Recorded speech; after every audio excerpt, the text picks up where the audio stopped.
Okay, 7th grade, so here we are at lesson 5 on page S.21. As always, we've got our objective at the top.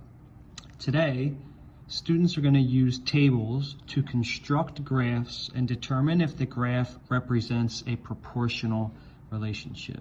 So we've been using just tables so far.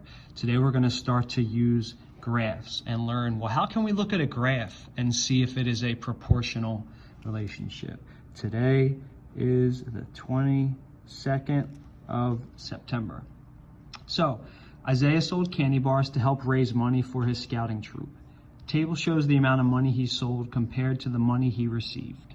So this is how many bars he sold of candy in the X column, and this is how much money he got when he did that in the Y column.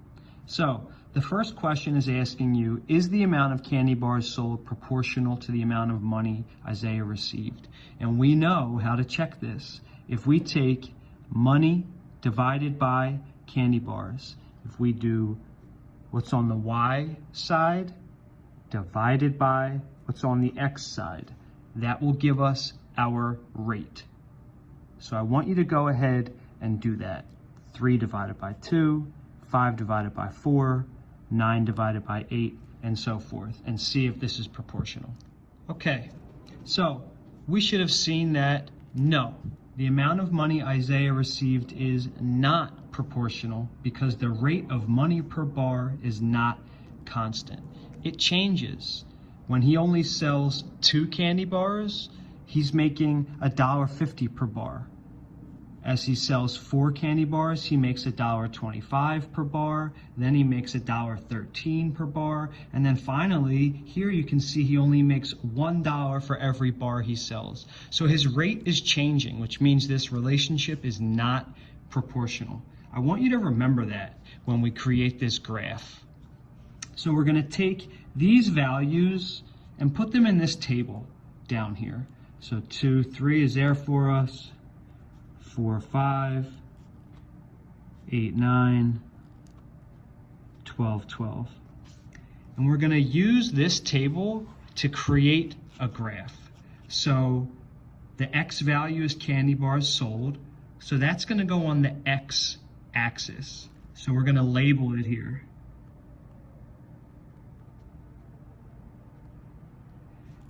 Money received is going to go on the Y axis. We can be short and say money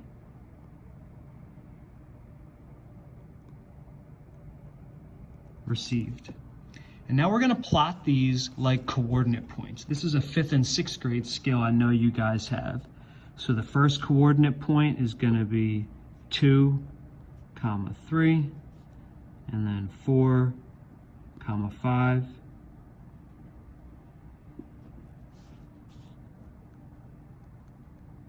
and so forth. Now let's plot these, 2, 3. So I always start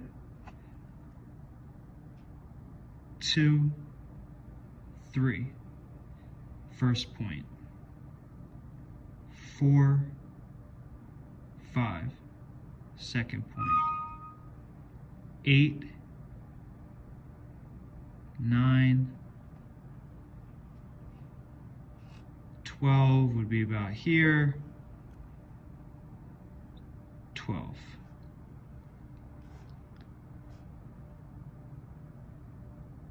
Do my best to connect these. Okay, so here we have a graph that we created from a table. So when you do this, I want you then to complete examples 1 and 2 on the next page and create the graphs just like we did. Okay?